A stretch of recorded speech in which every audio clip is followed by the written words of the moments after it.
الحمد للہ رب العالمین والصلاة والسلام علی سید المرسلین اما بعد فاعوذ باللہ من الشیطان الرجیم بسم اللہ الرحمن الرحیم۔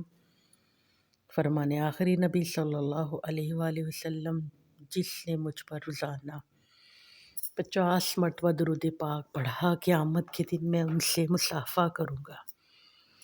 صلو علی الحبیب صلی اللہ علیہ محمد صلی اللہ علیہ وسلم۔ آج سیرت عائشہ رضی اللہ تعالیٰ عنہ بیان کرنے کی میں سعادت حاصل کرتی ہوں۔ اللہ سے دعا ہے میری زبان پر کلمہ حق جاری فرمایا، آمین اللہم آمین۔ حضرت عائشہ رضی اللہ تعالیٰ عنہ وہ ایک عظیم عورت ہے کہ مسلمان عورتوں کے لیے سیرت عائشہ زندگی کے لیے تمام انقلابات، مصائب، شادی، رخصتی، سسرال، شوہر سوکن اور لاولدی، بیوگی، غربت، خانہ داری، رشک و حسد، غرض اس کے ہر موقع اور ہر حالات کے لیے قابل نمونے موجود ہیں، اور پھر اس کے علاوہ علمی، عملی، اخلاقی ہر قسم کے گوہر آپ میں موجود ہے۔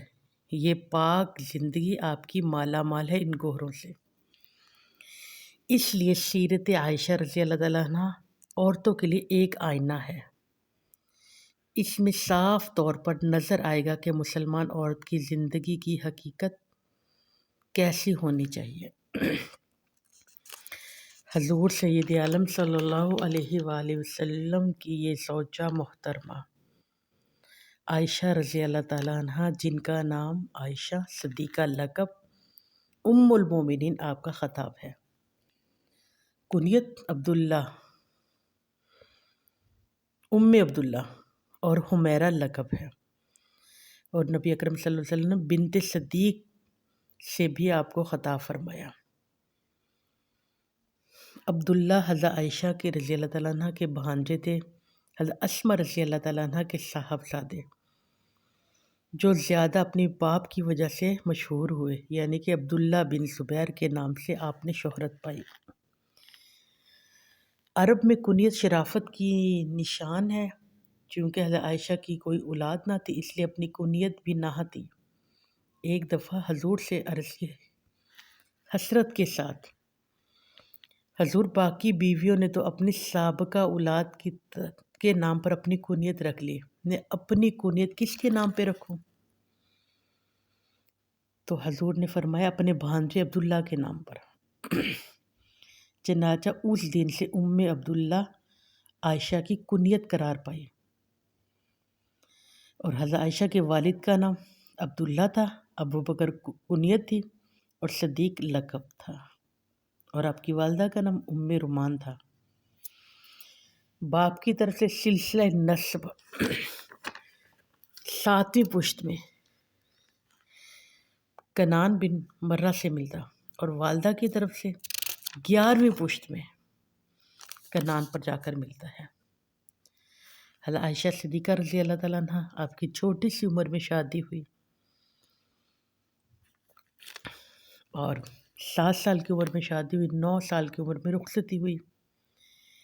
ہجرت سے پہلے مکے ہی میں آپ کی شادی ہو گئی تھی۔ 18 سال کی عمر میں آپ بیوہ ہو گئے،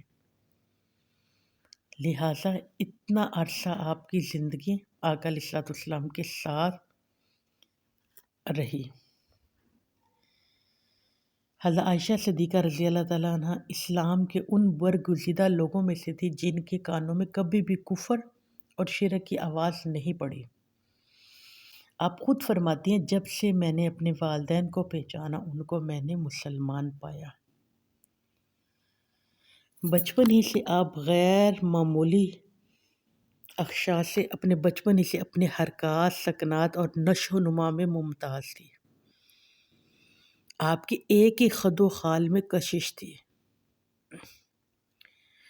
اور آپ کا مستقبل نور خود بخود چمک دمک کے نتیجہ دے رہا تھا۔ حضرت عائشہ اس قسم کے لوگوں میں تھی جو بچپن ہی میں ہر انداز سعادت اور بلندی کے آثار آپ میں نمایاں تھے۔ پھر بچہ بچہ ہوتا ہے، وہ صرف کھیلتا ہے اور کھیلنا ہی اس کی عمر کا تقاضا ہوتا ہے، مگر حضرت عائشہ رضی اللہ تعالیٰ عنہ لڑک پن میں بھی کھیل کود کی شوقین تھی، محلے کی لڑکین کے پاس جمع تھی اور اکثر کھیلا کرتی، اور مگر اسی دوران آپ آقا علیہ الصلوۃ والسلام کا ادب اور لحاظ بھی کرتی تھی۔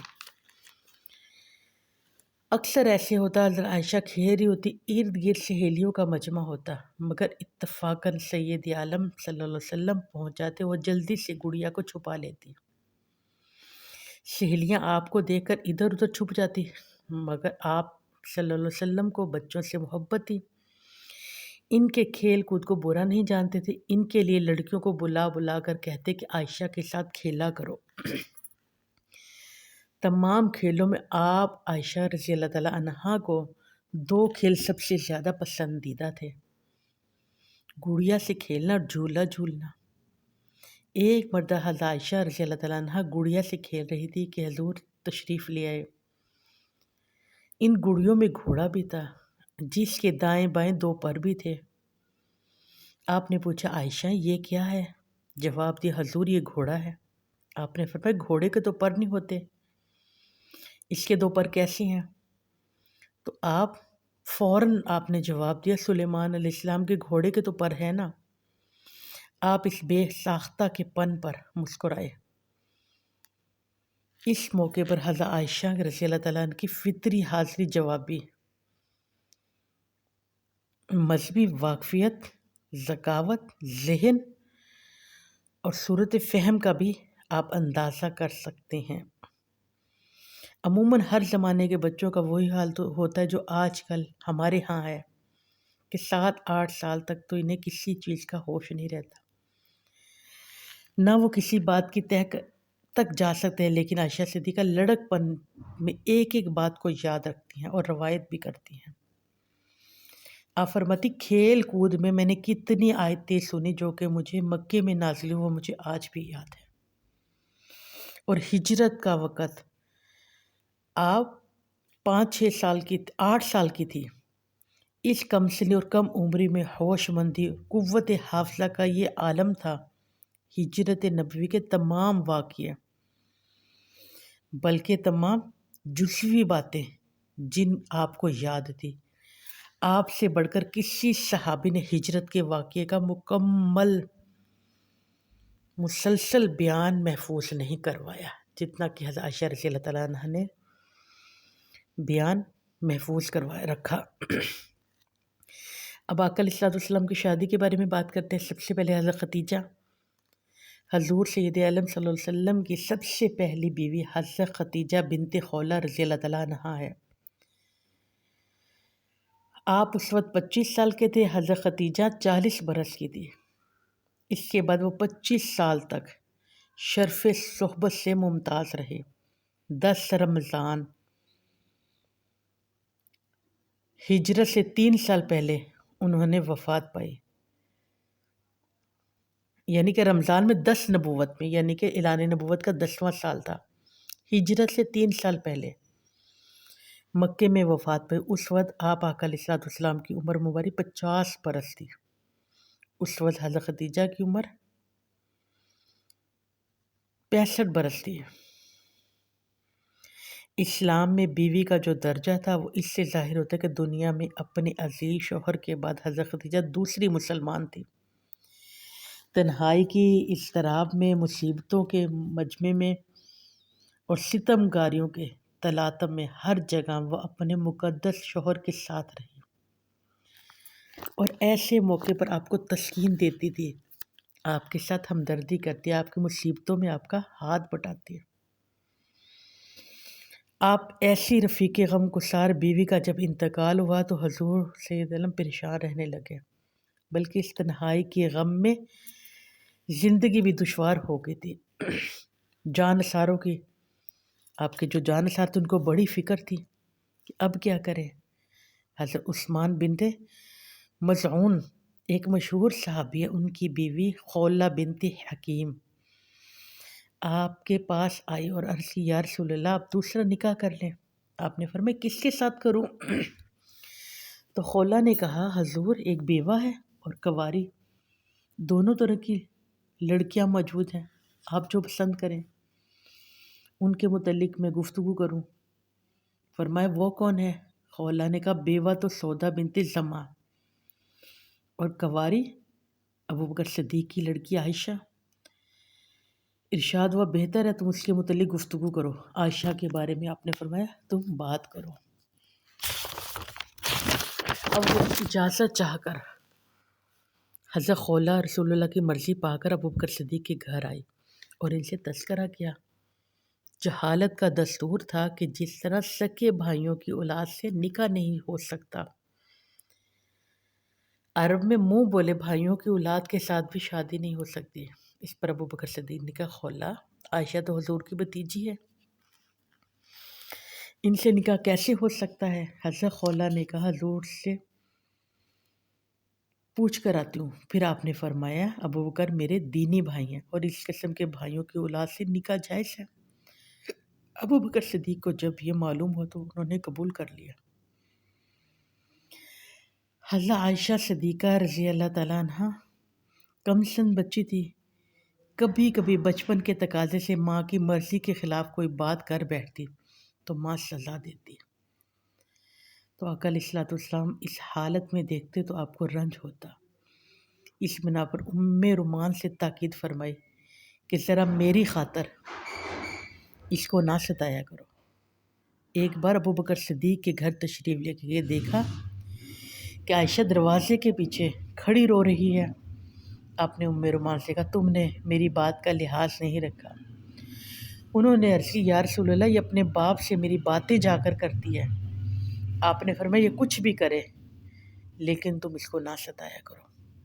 اس کے ستانے سے آپ نے فرمایا مجھے تکلیف ہوتی ہے۔ یعنی اتنی محبت حضرت عائشہ صدیقہ رضی اللہ تعالیٰ عنہ سے میرے آقا علیہ الصلوۃ والسلام کرتے تھے۔ حدیث میں آتا ہے کہ نکاح سے پہلے حضور نے خواب میں دیکھا کہ فرشتہ ریشم کے سفید کپڑے میں لپیٹ کر آپ کے سامنے کوئی چیز پیش کرتا ہے۔ پوچھا یہ کیا ہے؟ تو اس نے جواب دیا آپ کی بیوی ہے۔ آپ نے کھولا تو حضرت عائشہ تھی۔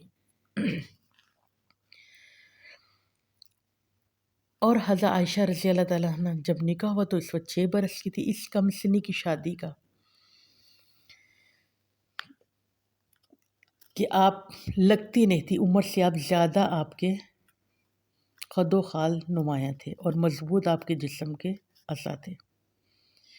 ایک عرب کی آب و ہوا بھی گرم تھی، آپ کی نشو و نما بھی خوبصورت تھی۔ پھر فرماتی ہیں حضرت عطیہ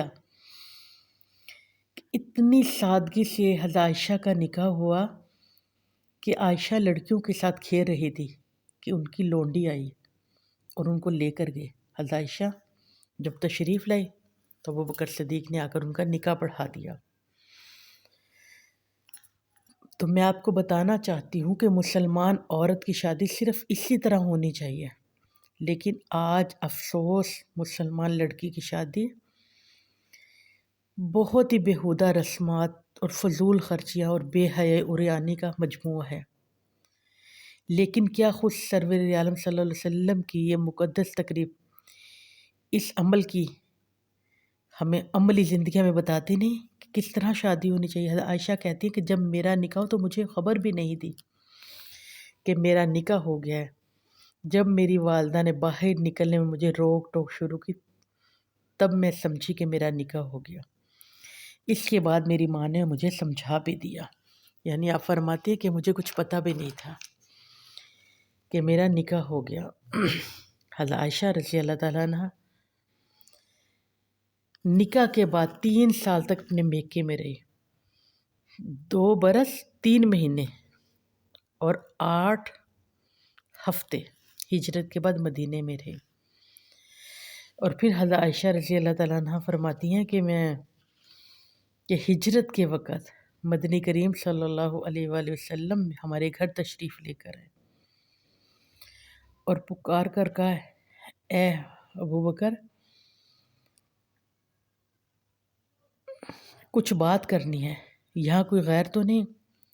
تو آپ فرماتی کہ میں اور میری بہن اسما اپنے والد کے پاس بیٹھی تھی، تو میرے والد نے کہا کہ آپ کے اہل خانہ ہی آپ تشریف لے آئے اور پھر آقا نے ہجرت کا خیال ظاہر کیا۔ حضرت عائشہ فرماتی ہیں حضرت اسما اور میں نے مل کر سفر کا سامان درست کیا، پھر دونوں صاحبوں نے مدینہ منورہ کی راہ لی اور تمام اہل و عیال کو یہی دشمنوں کے نرغے میں چھوڑ گئے۔ جس دن یہ مختصر قافلہ دشمنوں کی گھاٹیوں سے بچتا ہوا مدینہ منورہ پہنچا تو نبوت کا 14واں سال تھا اور ربیع الاول کی 12 تاریخ تھی۔ مدینہ میں ذرا اطمینان ہوا تو اپنے اہل و عیال کے لیے حضرت زید بن حارثہ ابو رافع اپنے غلام کو بھیجا اور میرے والد نے بھی اپنا آدمی بھیجا۔ چنانچہ حضرت عبداللہ بن ابو بکر اپنی ماں اور دونوں بہنوں کو لے کر مکے سے روانہ ہوئے۔ اتفاق سے جس اونٹ پر حضرت عائشہ سوار تھی وہ بھاگ نکلا، اس زور سے دوڑا کہ ہر منٹ یہ خطرہ تھا کہ یہ پلان گرا دے گا، اور اب گرا۔ عورتوں کا جیسا کہ قاعدہ ہوتا ہے، ماں کو اپنی تو پرواہ ہوتی نہیں، لیکن لختے جگر کے لیے زاروں کی طرح روتی رہی۔ آخر میلوں پہ جا کر جب اونٹ پکڑا تو ان کو ذرا تسکین ہوئی۔ یہ مختصر قافلہ جب مدینہ منورہ پہنچا تو حضور صلی اللہ علیہ وسلم اس وقت مسجد نبوی اور اس کے آس پاس مکانات بنوا رہے تھے۔ حضور کی دونوں صاحبزادیاں فاطمہ رضی اللہ تعالیٰ عنہ اور حضرت ام کلثوم اور آپ کی بیوی حضرت سودا بنت زمعہ اس نئے گھر میں تشریف لے کر آئے۔ حضرت عائشہ رضی اللہ تعالیٰ عنہ فرماتی ہیں کہ جب میں اپنی رخصتی کا وقت فرماتی ہیں، آپ فرماتی ہے کہ میں ایک بار اتنی بیمار ہوئی کہ بخار میرا اتر نہیں رہا تھا، پھر ایسے ہوا کہ میرے سر کے بال گرنے لگ گئے، پھر میں صحت یاب ہوئی تو میرے باپ کو میرا خیال آ گیا، حضور سید عالم صلی اللہ علیہ وسلم کے پاس آیا اور کہا حضور عائشہ کے تمام بال گر گئے، صحت تو ہو گئی۔ ابو بکر نے عرض کی یا رسول اللہ اپنی بیوی کو اپنے گھر کیوں نہیں بلوا لیتے؟ آپ نے فرمایا کہ میرے پاس تو مہر ہی نہیں ہے دینے کے لیے، عرض کی میری دولت کس وقت کام آئے گی؟ چنانچہ حضور صلی اللہ علیہ وسلم نے قرضہ لے کر کئی 100 روپے اور ایک مکان حضرت عائشہ کے پاس مہر کے لیے بھجوایا۔ اس واقعے سے ہم مسلمانوں کو عبرت حاصل کرنی پڑے، جو مہر کو دنیا کا قرض سمجھتے ہیں وہ ادائیگی کی منت سے بے نیاز ہے۔ مہر عورت کا حق ہے، مہر عورت کا حق ہے اور اس کو ملنا چاہیے۔ حضرت عائشہ فرماتی کہ سسرال مدینہ میرا سسرال تھا، انصار کی عورتیں دلہن کو لینے ابو بکر صدیق کے گھر آئیں۔ حضرت ام رومان نے بیٹی کو آواز دی، آپ فرماتی کہ میں سہیلیوں کے ساتھ جھولا جھول رہی تھی، آواز سنتی ماں کے پاس میں ہانپتی کانپتی دوڑتی ہو آئی۔ ماں نے مجھے پکڑا اور زور سے دروازے کے پیچھے لے، وہاں جا کر میرا ہاتھ اور منہ دھلایا، بال میرے سنوارے، پھر ان کو اس کمرے میں لے گئے جہاں انصار کی عورتیں میرا انتظار کر رہی تھی۔ میرے اندر آتی تو مہمانوں نے علی الخیری و برکاتی وعلی خیر طاہری، یعنی تمہارا آنا بخیر ہو، بابرکت ہو اور نیک فال ہو کہہ کر استقبال کیا، پھر مجھے دلہن کی طرح سنوارا گیا۔ تھوڑی دیر کے بعد حضور سید عالم صلی اللہ علیہ وسلم تشریف لے آئے۔ اس وقت آپ کی ضیافت کے لیے دودھ کا ایک پیالے کے سوا ہمارے گھر میں کچھ نہیں تھا۔ حضرت عائشہ فرماتی ہیں حضرت اسما بنت زید حضرت عائشہ کی ایک سہیلی بیان کرتے ہیں کہ میں اس وقت موجود تھی، پاس تھی۔ حضور نے تھوڑا سا دودھ پیا، عائشہ کی طرف بڑھایا، وہ شرمانے لگے۔ میں نے کہا یا رسول اللہ کہ اللہ کے نبی کا عطیہ واپس نہ کرو۔ انہوں نے شرماتے شرماتے پیالہ لیا اور ذرا سا پی کر رکھ دیا۔ آپ آقا علیہ السلام نے پھر اپنی سہیلیوں کو دو۔ ہم نے عرض کی یا رسول اللہ ہمیں اس کی ضرورت نہیں۔ فرمایا جھوٹ نہ بولو، آدمی کا ایک ایک جھوٹ لکھا جاتا ہے۔ حضرت عائشہ کی رخصتی شوال میں ہوئی، شوال کے مہینے میں آپ کی رخصتی ہوئی اور شوال ہی میں جنگ بدر بھی ہوئی۔ لیکن حضرت عائشہ فرماتی ہیں کہ شوال میں عربی لوگ رخصتی نہیں کرتے تھے، نہ شادی کرتے تھے۔ آپ فرماتے ہیں جب میرا نکاح ہوا تب بھی شوال کا مہینہ تھا، اور جب میری رخصتی وہ بھی شوال کا مہینہ تھا۔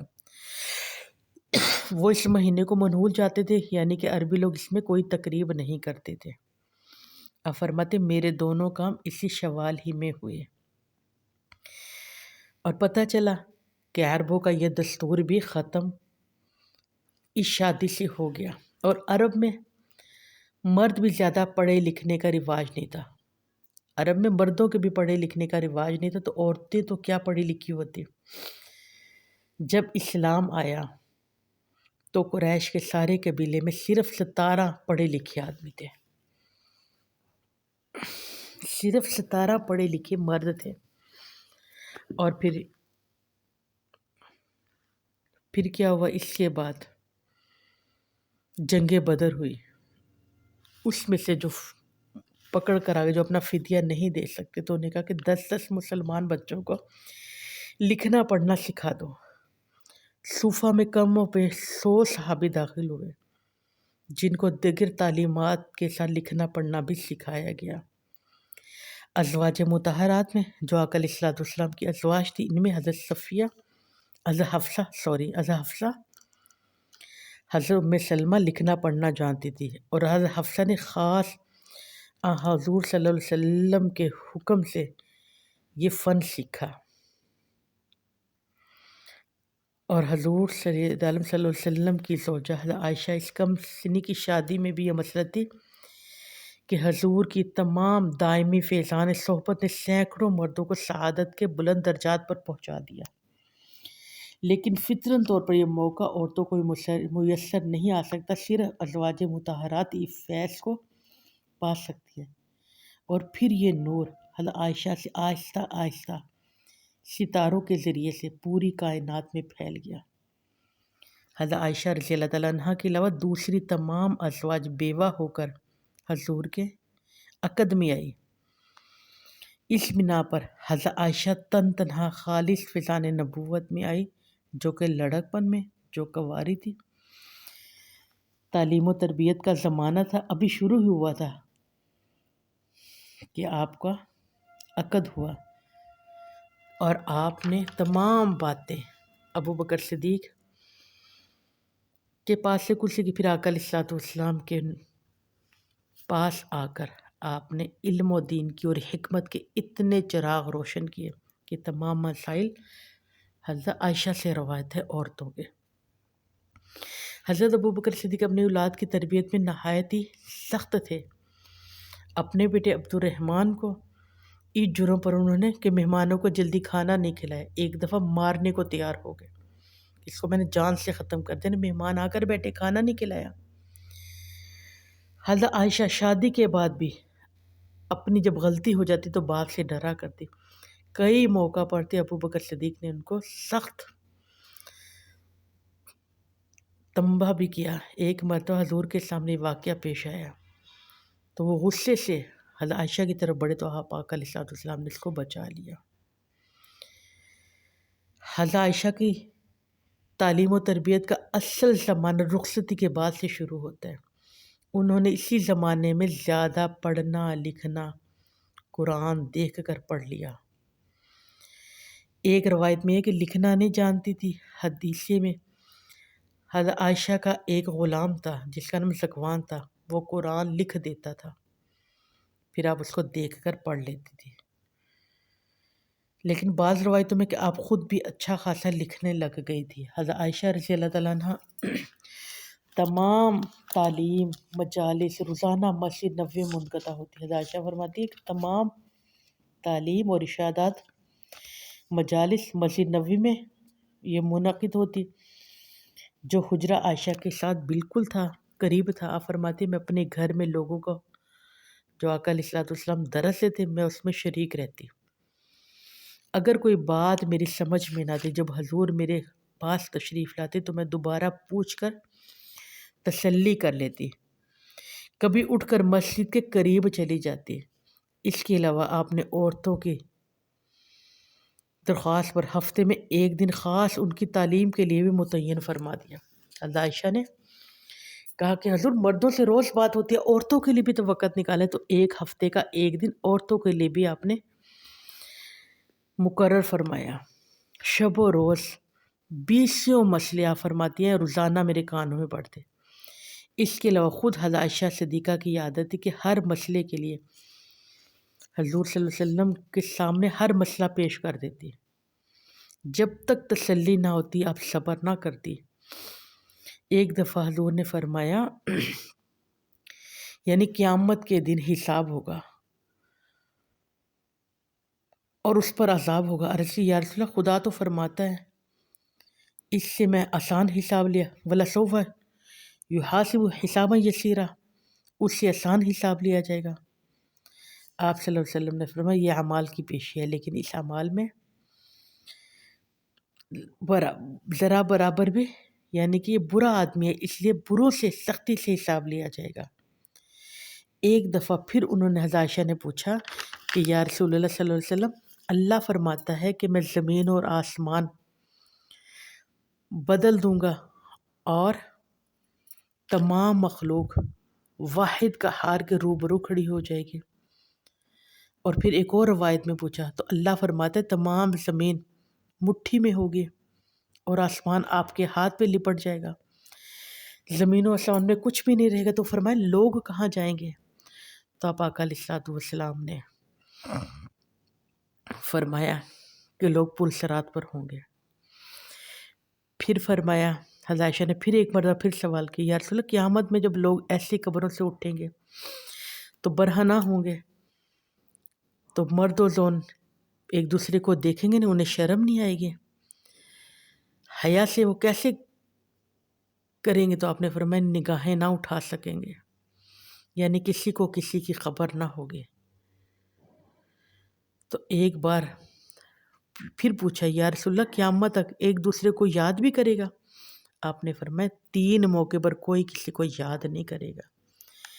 ایک تو جب عمل تولے جا رہے ہوں گے، جب کوئی کسی کو یاد نہیں کرے گا، نہ ماں باپ کو، نہ دوست کو، نہ اولاد کو، نہ بہن بھائیوں کو۔ دوسرا جب نام عمل بٹ رہے ہوں۔ تیسرا جب جہنم گرج گرج کے کہہ رہی ہے میں 3 قسم کے آدمیوں کے لیے مقرر ہوئی ہوں۔ استغفر اللہ۔ مدنی کریم صلی اللہ علیہ وسلم نے فرمایا تب کسی کو کچھ یاد نہیں رہے گا۔ ایک دن یہ پوچھنا تھا، ایک دن یہ بھی پوچھا کہ کفار مشرکین نے اگر نیک عمل کیے ہیں تو ان کو ان کا ثواب نہیں ملے گا؟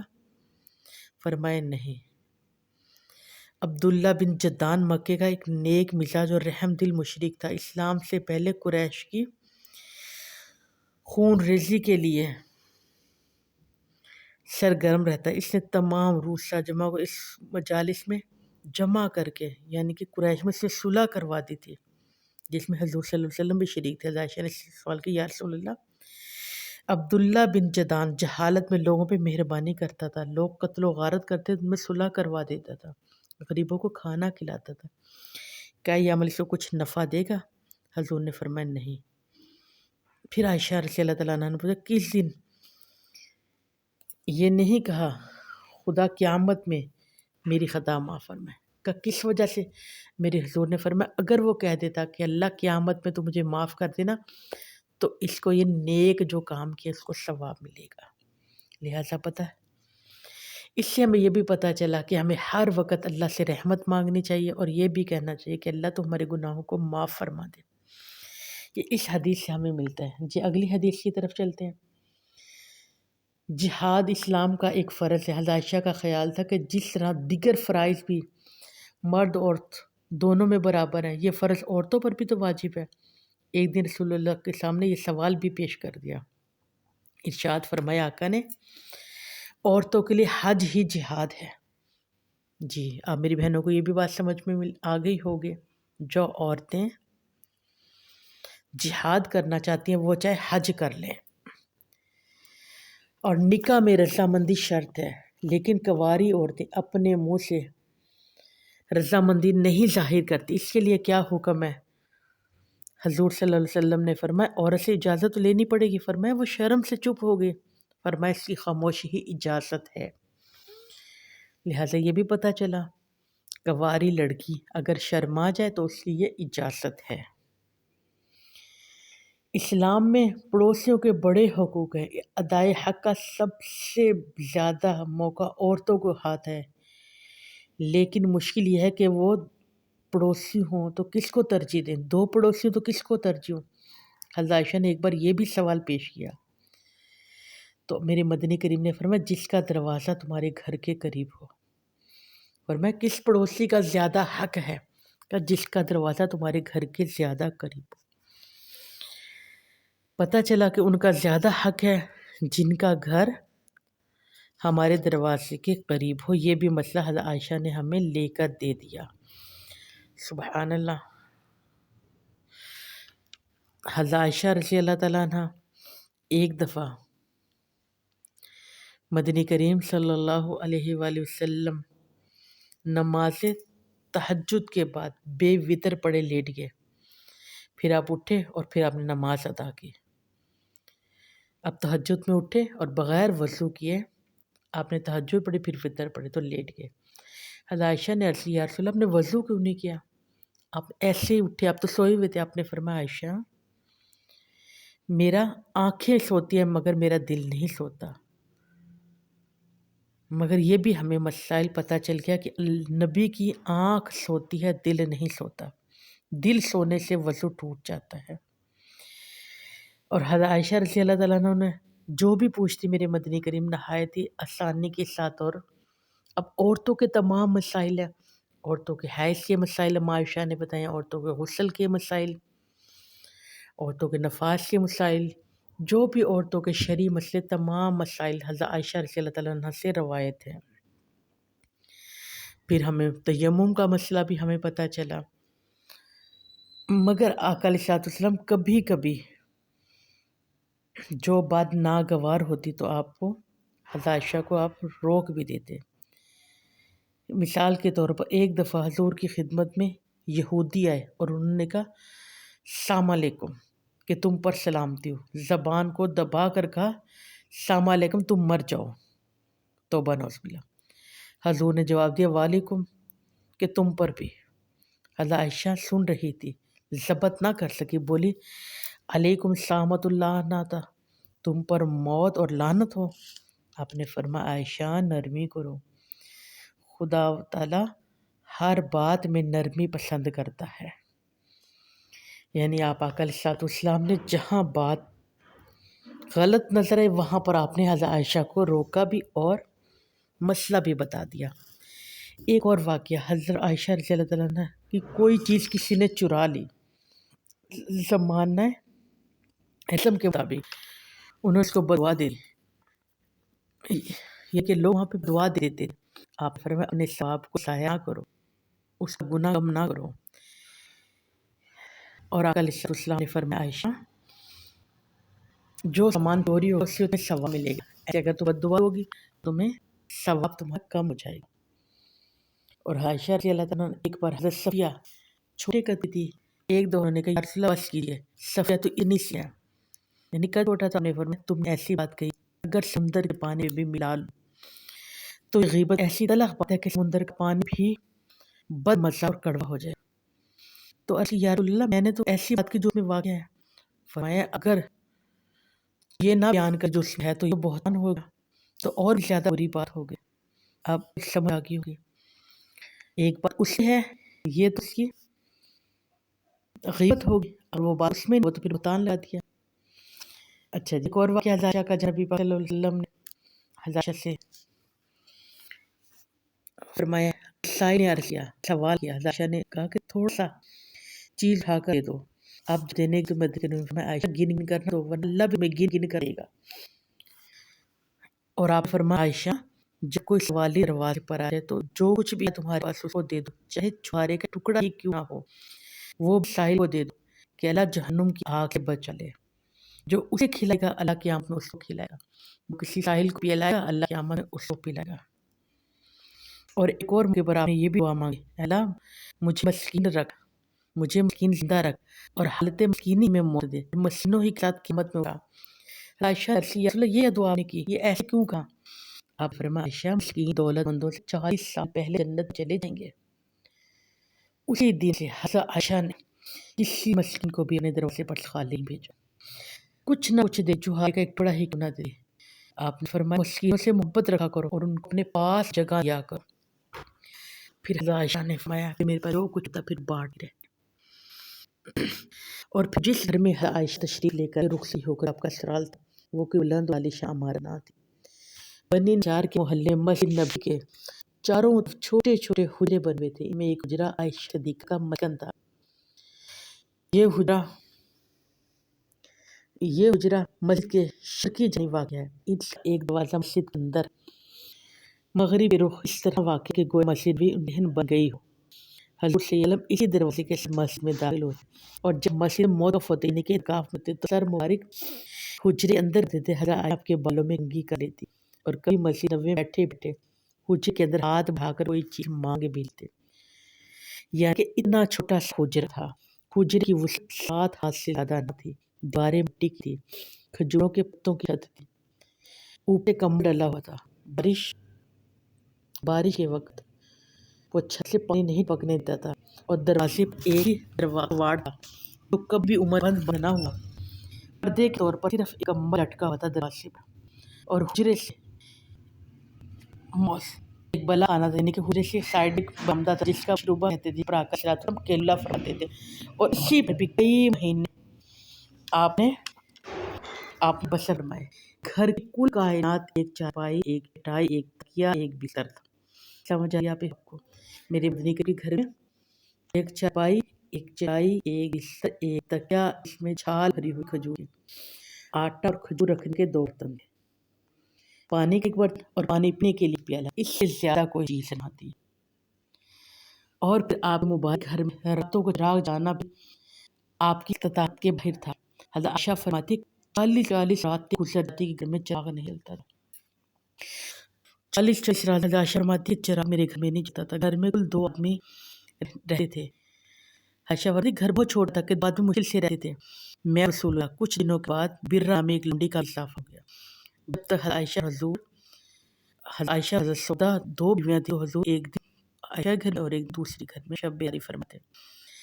اس کے بعد اور ازواج کو بھی شرف ممتاز ملا تو حضرت سودا نے اپنی بڑی عمر کے اب اپنی مری حضرت عائشہ کو احسار کری تھی، اس بنا پر 90 دن حضرت عائشہ گھر مکی فرماتے۔ گھر کے تمام نظام تمام کوئی خاص ضرورت نہ تھی، کھانا پکانے کی بہت ہی کم نوبت آتی تھی۔ خود حضرت عائشہ فرماتی ہیں کبھی کبھی 3 دن ایسے گزر جاتے کہ ہمارے خاندان میں کوئی کھانا کسی نہ کھا ہوتا۔ فرماتے گھر میں مہینے آگ نہ جلتی تھی، جتنے دن ایک مہینے تک آگ نہ جلتی، چوہارے اور پانی پر گزارا ہوتا۔ فتح خیبر کے بعد حضور نے ازواج مطہرات لیے سالانہ سارے لیے وظیفے مقرر کیے، یعنی 20 کلو جو اور 10 کلو کھجوریں سال کی۔ فرماتے ہیں یہ سال کے لیے بہت کم تھا۔ صحابہ کرام اپنے حب سے تحفے اور ہدیے بھیجتے رہتے، بالخصوص حضرت عائشہ کے ہاں بنی کریم کی باری ہو رہی، لوگ اکثر اسی دن تحفے بھیج، اکثر ایسے ہوتا۔ حضرت عائشہ فرماتی ہے کہ حضور باہر سے جب گھر تشریف آتے پوچھتی عائشہ کچھ ہے؟ میں جواب دیتی عرض کچھ نہیں، پھر آپ روزہ رکھ لیتے۔ پھر بعض دفعہ ساری دودھ بھیج دیتے، اسی صرف ہم کنات کریں، صرف دودھ پی کر۔ سبحان اللہ۔